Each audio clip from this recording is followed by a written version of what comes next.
Have you ever held a warm cup of tea in your hands on a cold, rainy day? Have you felt that gentle heat spreading through your fingers? It is more than just a drink, isn't it? It feels like a hug in a cup. But my friends, have you ever stopped to wonder where this simple magic comes from? How did a few green leaves in a pot of water become the most popular drink in the world after water? It is a story that spans thousands of years. It is a story of kings and monks, of giant ships and secret ceremonies. Today I want to invite you on a journey. We are going to travel across high mountains in China and through the foggy streets of London. We will see how one tiny leaf changed the world. We will explore how people on opposite sides of the planet found comfort in the same plant, but in very different ways. Think about it for a moment. Right now, millions of people are boiling water. Some are adding milk and sugar. Others are watching the leaves dance in a glass pot. Why do we love it so much? Is it the caffeine that wakes us up? Or is it the peace that comes with every sip? In this story, we will find the answers. We will see how tea is not just about flavor, but about history and culture. It is a bridge between the past and the present. So, find a comfortable chair, maybe make yourself a cup of your favorite tea. Let's begin our journey at the very beginning, in a land of legends and ancient mist. Are you ready? Let's go back 5,000 years to ancient China.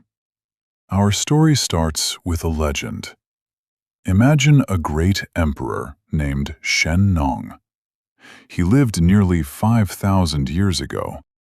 People say he was a wise ruler and a lover of nature. He was also very careful about his health. One afternoon, the emperor was resting under a tree. He was boiling a pot of water to drink. Suddenly, a light wind began to blow. A few leaves from the tree above drifted down. They landed softly in his boiling water. The water began to change color. It turned a beautiful golden brown. The emperor noticed a wonderful, fresh smell in the air. He was curious, so he took a sip. He felt a strange sense of energy and peace. He had discovered tea. Of course, this is just a story, but it shows us how much the Chinese people respect this plant. In the beginning, tea was not a social drink. People used it as medicine. They believed it could clean the body and clear the mind. Ancient doctors used tea leaves to treat many things. They used it for tired eyes and for stomach pain. They even used it as a skin cream. For a long time, it was a secret kept by healers and holy men. As time passed, the Chinese people began to see tea differently. During the Tang Dynasty, about 1,200 years ago, tea became an art. It was no longer just for medicine. It became a drink for the soul. Famous poets wrote about the beauty of tea.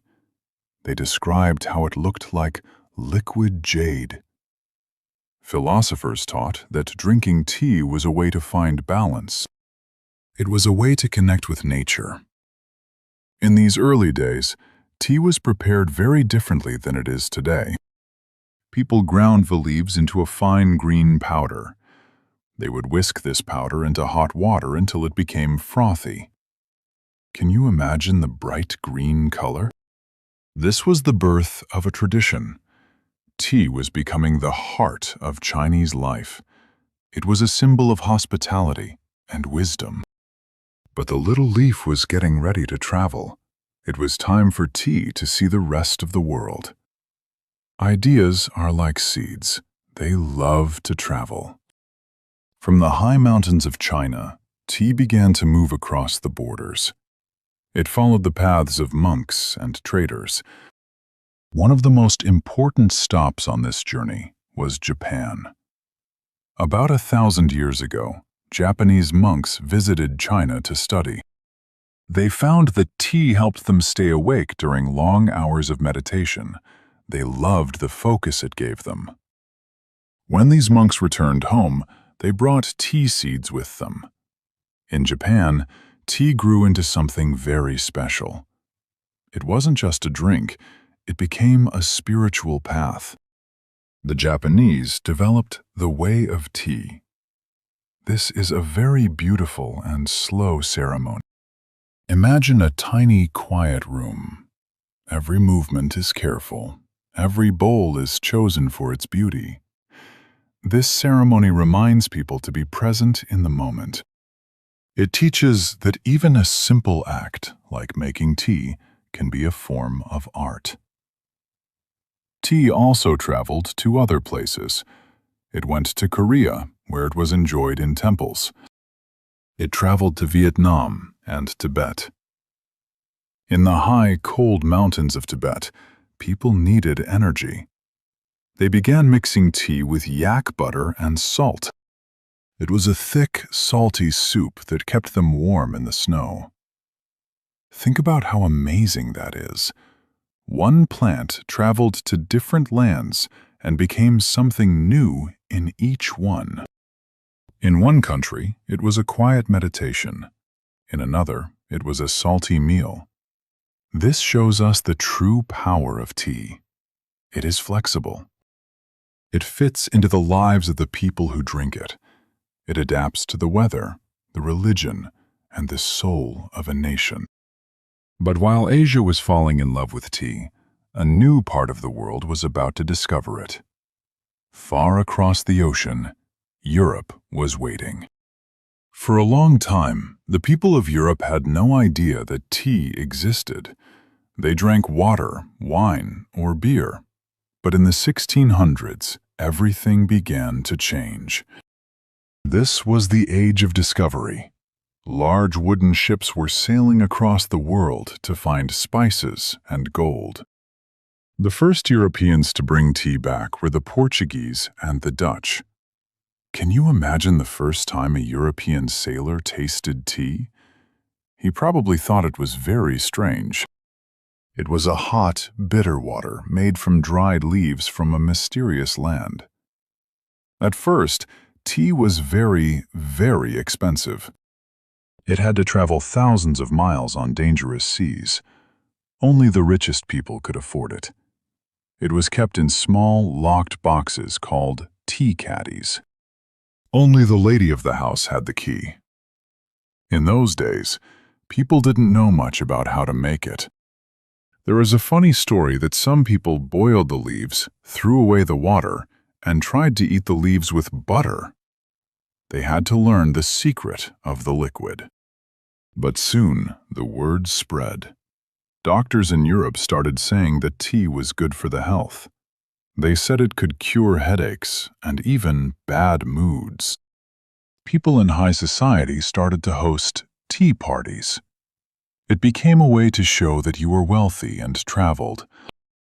But there was one country that would change the history of tea forever.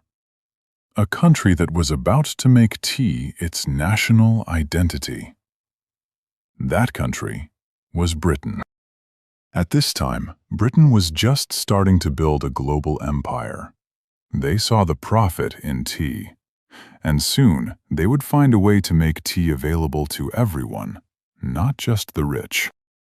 Have you ever wondered why the British love tea so much? It all started with a marriage and a company. Let's look at how Britain fell in love. The British love story with tea truly began with a queen. In 1662, a princess from Portugal named Catherine of Braganza married King Charles II of England. She was a huge fan of tea. She brought a large chest of tea as part of her wedding gift. Because the queen drank tea, every lady in the royal court wanted to drink tea too. It became the most fashionable thing to do. If the queen did it, it must be wonderful. But how did it go from the palace to the regular streets? The answer is a very famous and powerful group called the East India Company. This was a massive trading company. They had their own ships and even their own army. The East India Company started bringing huge amounts of tea from China. As they brought more tea, the price started to go down. Now, businessmen, lawyers, and shopkeepers could buy it. However, there was a problem. The British government put a very high tax on tea. It was so expensive because of the tax that people started smuggling it. They would hide tea in secret basements and bring it into the country at night on small boats. For a while, more illegal tea was sold in Britain than legal tea. Eventually, the government realized their mistake. They lowered the tax, and tea became affordable for almost everyone. By the 1700s, tea gardens started appearing in London. These were beautiful outdoor parks where men and women could walk, listen to music, and drink tea together. It was a very social event. But it wasn't just about fun. Tea actually helped the British people during the Industrial Revolution. Before tea, many people drank weak beer all day because the water was not safe to drink. But to make tea, you have to boil the water. Boiling the water killed the germs. So, tea made the workers healthier and more alert. It became the fuel of the British Empire. Factories and offices ran on tea. But the British didn't just drink tea. They created a whole world around it. If you think of Britain, you probably think of afternoon tea. But did you know this tradition started because of a hungry duchess? In the early 1800s, people in Britain usually only ate 2 meals a day. One lady, the Duchess of Bedford, found that she got a sinking feeling in her stomach around 4 p.m. She started asking her servants to bring her a tray of tea and some small snacks. She invited her friends to join her. They loved it. Soon, everyone in high society was having tea, tiny sandwiches, and cakes in the afternoon. This became a beautiful ritual. It was a time to pause, to talk, and to relax. It wasn't just about the food. It was about the tea set. People used beautiful porcelain cups, silver spoons, and white tablecloths. It was a moment of elegance in the middle of a busy day. But tea also became a part of the working-class life. For a factory worker, a cup of strong black tea with lots of sugar and milk was a cheap way to get energy. This is what they called high tea. Unlike the fancy afternoon tea, high tea was a real meal. It was served at a high table with meat, bread, and cheese.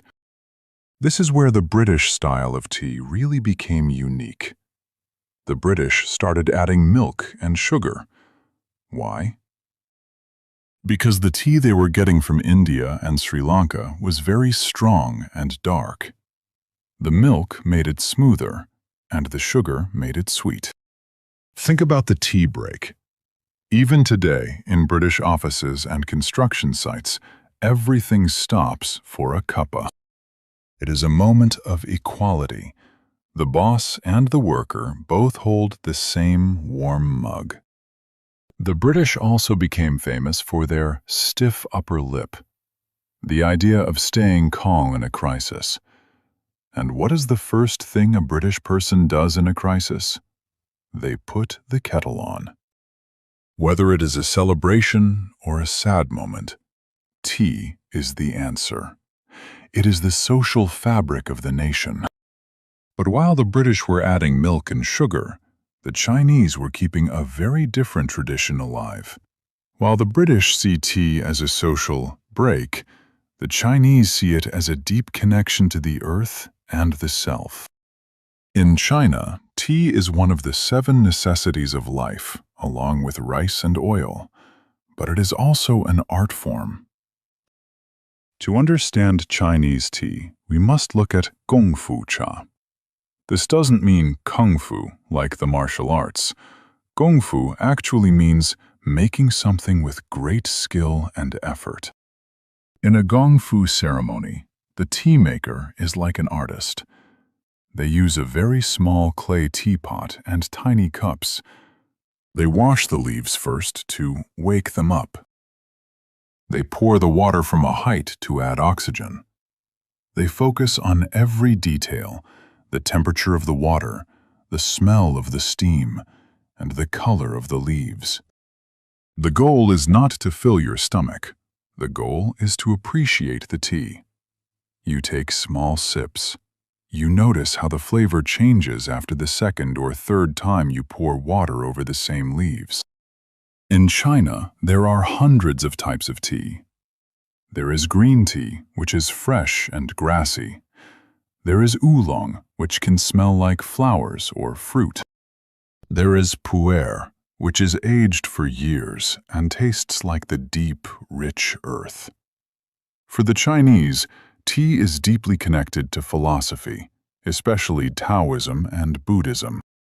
It is about wu wei, or the idea of flowing with nature. When you drink tea, you are supposed to forget your worries. You are supposed to become quiet and still. In a Chinese tea house, you will not see much milk or sugar. Why? Because they want to taste the soul of the leaf. They believe that adding milk hides the natural beauty of the plant. It would be like painting over a beautiful piece of wood. Tea is also a sign of respect. When young people meet their elders, they serve them tea. At a wedding, the bride and groom serve tea to their parents. It is a way to show honor. So, we have two very different worlds. One is a busy social ritual with milk and cakes. The other is a quiet, spiritual ceremony focused on the pure leaf. Both are beautiful, but they tell us different things about the people who drink them. Let's look at these two worlds side by side. It is fascinating, isn't it? One tiny leaf, but two completely different stories. Think of it like two different languages speaking the same truth. First, let's look at this setting. In Britain, tea is often the background for something else. It is the background for a conversation, for a business meeting, or for a snack. It is social tea. In China, especially in a ceremony, tea is the event. It is meditative tea.